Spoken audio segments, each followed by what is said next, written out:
Marathon की दुनिया में एक नाम है, एलियूड किपचोगे। इतिहास का वो इकलौता इंसान जिसने 42 किलोमीटर की दूरी को 2 घंटे से भी कम समय में तय करके पूरी दुनिया के वैज्ञानिकों और डॉक्टरों को हैरान कर दिया था। विज्ञान कहता था कि इंसान का शरीर इस रफ्तार को इतने लंबे समय तक बर्दाश्त ही नहीं कर सकता, हड्डियां और मांसपेशियां जवाब दे देंगी। लेकिन किपचोगे ने उस थ्योरी को गलत साबित कर दिया। जब उनसे पूछा गया कि इस नामुमकिन को मुमकिन कैसे किया, तो उनका जवाब बहुत साधारण लेकिन गहरा था। उन्होंने कहा कि मैराथन पैरों से नहीं, दिमाग से दौड़ी जाती है। शुरुआत के 30 किलोमीटर तो सिर्फ एक सामान्य दौड़ है, जहां हर कोई जोश में होता है, हर किसी के पास एनर्जी होती है। लेकिन असली मैराथन तो उस 30 किलोमीटर के मार्ग को पार करने के बाद शुरू होती है। इस मोड़ पर आकर रनिंग की भाषा में एक शब्द इस्तेमाल होता है जिसे डी वॉल कहा जाता है। यह वो अदृश्य दीवार है जिससे हर मैराथन रनर का सामना होता है। इस 30 किलोमीटर के बाद आपके शरीर का ईंधन यानी ग्लाइकोजन पूरी तरह खत्म हो चुका होता है। पैर लोहे के खंभों की तरह भारी होने लगते हैं, फेफड़े हवा के लिए तड़पते हैं और रीढ़ की हड्डी में एक अजीब सा तीखा दर्द उतरने लगता है। इस वक्त तुम्हारा शरीर एक सर्वाइवल मशीन की तरह काम करने लगता है। तुम्हारा अपना ही दिमाग तुम्हारे कान में फुसफुसाता है कि रुक जाओ, बस बहुत हुआ, अब और नहीं संभलेगा। यह वही मोड़ है जहां आम इंसान घुटने टेक देता है। लेकिन किपचोगे इसी मोड़ का इंतजार करते हैं। वो कहते हैं कि जब शरीर का हर हिस्सा दर्द से चीख रहा हो तो उस दर्द से मुंह मत मोड़ो, उसका स्वागत करो। अगर तुमने कभी किपचोगे को दौड़ते हुए देखा है तो तुमने गौर किया होगा कि जब रेस का सबसे कठिन हिस्सा आता है, जब दर्द अपनी चरम सीमा पर होता है, तब उनके चेहरे पर एक अजीब सी मुस्कान आ जाती है। लोग सोचते हैं कि शायद वो कैमरे के लिए मुस्कुरा रहे हैं या वो खुश हैं। नहीं, इसके पीछे एक बहुत गहरा न्यूरोवैज्ञानिक सच छिपा है जिसे साइंस की भाषा में फेशियल फीडबैक हाइपोथीसिस कहा जाता है।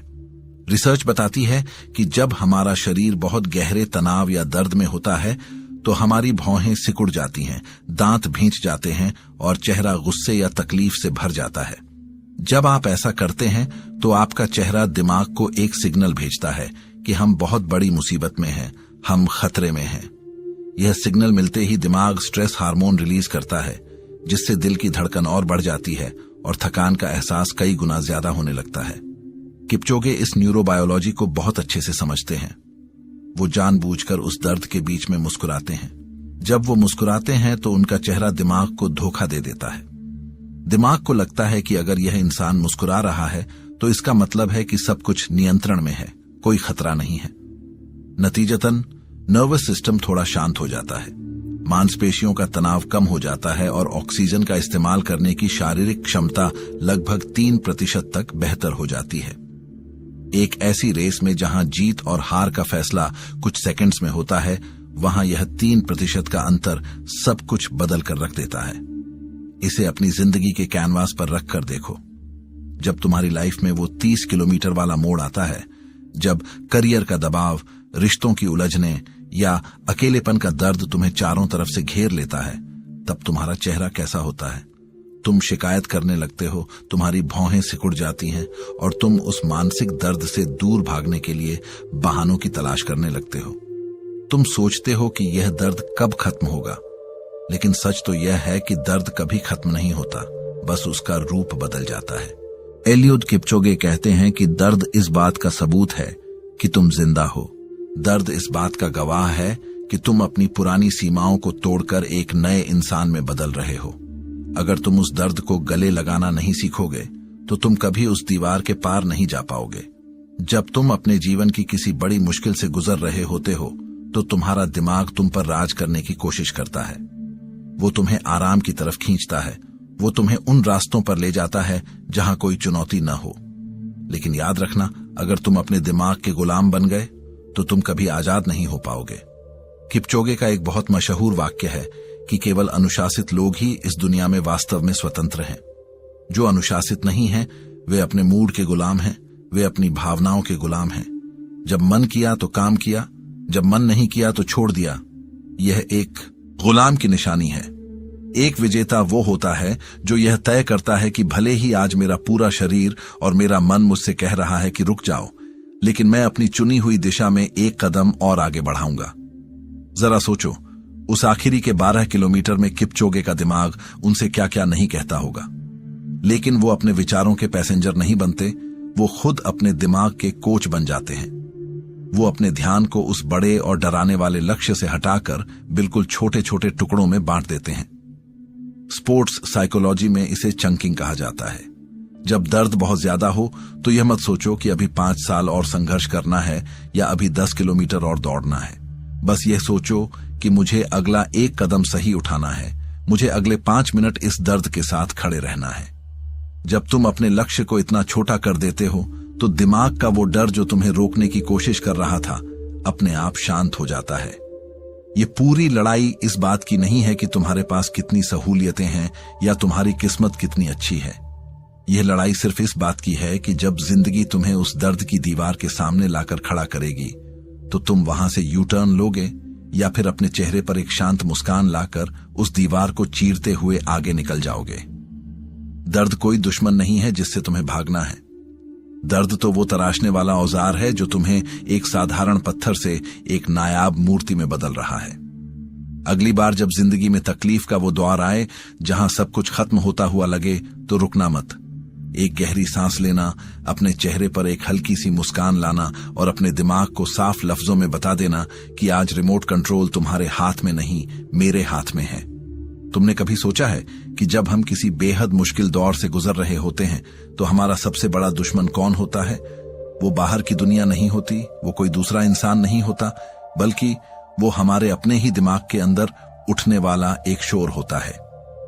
किपचोगे जब केन्या के उस छोटे से गांव कैप्टागाट के ट्रेनिंग कैंप में रहते हैं तो उनकी जिंदगी में कोई तामझाम नहीं होता। वो दुनिया के सबसे अमीर एथलीट्स में से एक हैं, लेकिन वो आज भी अपने कैंप में साधारण कपड़े पहनते हैं, खुद अपने हाथों से टॉयलेट साफ करते हैं और मिट्टी के बर्तनों में खाना खाते हैं। जब उनसे पूछा गया कि आप ऐसा क्यों करते हैं तो उन्होंने एक बहुत गहरी बात कही। उन्होंने कहा कि इंसान का अहंकार और उसकी सुख सुविधाएं उसके दिमाग को कमजोर बना देती हैं। जब आप बहुत ज्यादा आराम के आदी हो जाते हैं तो आपका दिमाग थोड़े से भी दर्द को बर्दाश्त नहीं कर पाता। लंदन स्कूल ऑफ इकोनॉमिक्स और विभिन्न स्पोर्ट्स यूनिवर्सिटीज की रिसर्च बताती है कि जो लोग जानबूझकर खुद को असुविधा या वॉशआउट कंडीशंस में रखते हैं, उनका प्रीफ्रंटल कॉर्टेक्स, जो दिमाग का वो हिस्सा है जो फैसले लेता है और इच्छा शक्ति को कंट्रोल करता है, बाकी लोगों के मुकाबले बहुत ज्यादा मजबूत होता है। किपचोगे का यह सादा जीवन कोई मजबूरी नहीं है, यह उनकी मानसिक ट्रेनिंग का एक हिस्सा है। वो अपने दिमाग को हर रोज यही याद दिलाते हैं कि आराम मेरा परमानेंट घर नहीं है। मेरी असली पहचान उस संघर्ष में है, उस पसीने में है जो मैं रोज सुबह 5 बजे ठंडी हवाओं के बीच ट्रैक पर बहाता हूं। जब तुम अपनी जिंदगी में किसी बड़े लक्ष्य की तरफ बढ़ते हो, चाहे वो कोई नया बिजनेस खड़ा करना हो, किसी परीक्षा की तैयारी करनी हो या अपने किसी पुराने डिप्रेशन से बाहर निकलना हो, तो शुरुआत में बहुत मोटिवेशन होता है। तुम वीडियो देखते हो, किताबें पढ़ते हो और तुम्हें लगता है कि तुम दुनिया बदल दोगे। लेकिन 2 या 3 हफ्तों के बाद जब वो शुरुआती जोश खत्म हो जाता है और रोज का उबाऊ संघर्ष सामने आता है, तब असलियत का सामना होता है। उस वक्त तुम्हें लगने लगता है कि शायद यह रास्ता मेरे लिए बना ही नहीं था। तुम सोचते हो कि जो लोग कामयाब होते हैं उनके पास कोई जादुई ताकत होती है या उन्हें दर्द महसूस नहीं होता, लेकिन सच यह नहीं है। मनोवैज्ञानिकों ने जब ओलंपिक स्तर के एथलीट्स पर स्टडी की तो उन्होंने पाया कि दर्द का एहसास एक चैंपियन को भी उतना ही होता है जितना एक आम इंसान को होता है। फर्क सिर्फ इतना होता है कि आम इंसान उस दर्द को एक खतरे की तरह देखता है और वहीं रुक जाता है, जबकि एक चैंपियन उस दर्द को एक इंफॉर्मेशन या सूचना की तरह देखता है। किपचोगे जब दौड़ते हैं और उनके पैरों की नसें फटने लगती हैं तो उनका दिमाग भी उन्हें वही सिग्नल भेजता है, लेकिन वो उस सिग्नल को सुनकर पैनिक नहीं होते। वो अपने दिमाग से कहते हैं कि मुझे पता है कि तुम थक चुके हो, मुझे पता है कि लैक्टिक एसिड जमा हो रहा है, लेकिन यह इस बात का सबूत है कि हम अपनी लिमिट के आखिरी कोने पर खड़े हैं और यहीं से हमारी नई लिमिट शुरू होगी। इसी सेल्फ टॉक की कला कहा जाता है। हम में से ज्यादातर लोग जब किसी मुश्किल में होते हैं तो खुद से बहुत ही नकारात्मक बातें करते हैं। हम कहने लगते हैं कि मैं हमेशा हार जाता हूं, मेरी तो किस्मत ही खराब है, मुझसे यह नहीं होगा। यह जो अंदरूनी बातचीत है, ये सीधे तुम्हारे नर्वस सिस्टम को पैरालाइज कर देती है। किपचोगे अपनी इस आंतरिक बातचीत को बहुत बारीकी से कंट्रोल करते हैं। वो कभी भी खुद को एक पीड़ित या विक्टिम की तरह नहीं देखते। वो हर कदम के साथ खुद को एक मंत्र देते हैं।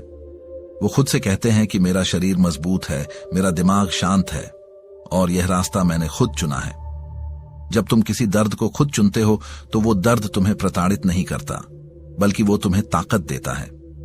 जरा उस इंसान की मानसिक स्थिति के बारे में सोचो जो ऑस्ट्रिया के वियना शहर के एक पार्क में इतिहास बदलने के लिए खड़ा था। चारों तरफ लाखों की भीड़ थी, दुनिया भर के कैमरों की नजरें उन पर टिकी थीं और वैज्ञानिकों ने पहले ही कह दिया था कि 2 घंटे के बैरियर को तोड़ना इंसानी तौर पर असंभव है। उस वक्त किपचोगे के कंधों पर कितना भारी मानसिक दबाव रहा होगा। अगर वो जरा सा भी भटकते, अगर उनका दिमाग 1 सेकंड के लिए भी उस दबाव के आगे झुक जाता तो वो रेस वहीं खत्म हो जाती। लेकिन किपचोगे ने उस दबाव को अपनी ताकत बना लिया। उन्होंने दुनिया को दिखाया कि जब आपका लक्ष्य आपके अपने स्वार्थ से बड़ा हो जाता है, जब आप सिर्फ अपने लिए नहीं बल्कि पूरी इंसानियत की सीमाओं को आगे बढ़ाने के लिए लड़ रहे होते हैं, तो आपके अंदर एक ऐसी असीम ऊर्जा का स्रोत खुल जाता है जो विज्ञान की हर थ्योरी से परे है। तुम्हारी जिंदगी की मैराथन में भी ऐसे मोड़ आएंगे जब तुम्हें लगेगा कि पूरी दुनिया तुम्हारी हार का इंतजार कर रही है, जब तुम्हें लगेगा कि तुम्हारे कंधों पर जो उम्मीदों का बोझ है वो तुम्हें कुचल देगा। उस वक्त तुम्हें किपचोगे के उस शांत और स्थिर मन को याद करना होगा। वो कहते हैं कि समुद्र की ऊपरी सतह पर चाहे जितनी भी लहरें उठ रही हों, चाहे जितना भी तूफान हो, लेकिन समुद्र की गहराई हमेशा शांत रहती है। तुम्हें भी अपने अंदर उस गहराई को ढूंढना होगा।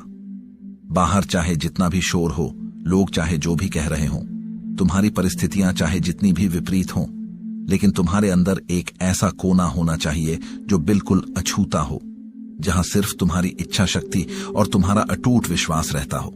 यही वो मानसिक अवस्था है जो तुम्हें एक आम इंसान से उठाकर एक लीजेंड की कतार में खड़ा कर देती है।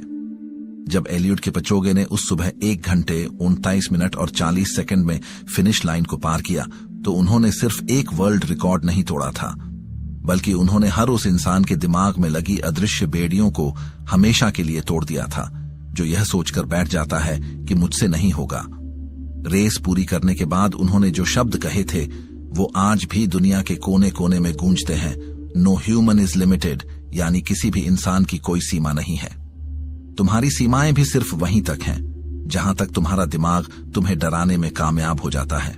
जिस दिन तुम उस डर के आगे मुस्कुराना सीख गए, जिस दिन तुमने उस तकलीफ और दर्द को अपना हमसफर बना लिया, उस दिन दुनिया की कोई भी दीवार तुम्हें रोक नहीं पाएगी। तो उठो, अपने चेहरे पर वो शांत मुस्कान लाओ और अपनी जिंदगी की मैराथन के अगले कदम की तरफ बढ़ जाओ, क्योंकि तुम्हारी असली कहानी अभी लिखी जानी बाकी है।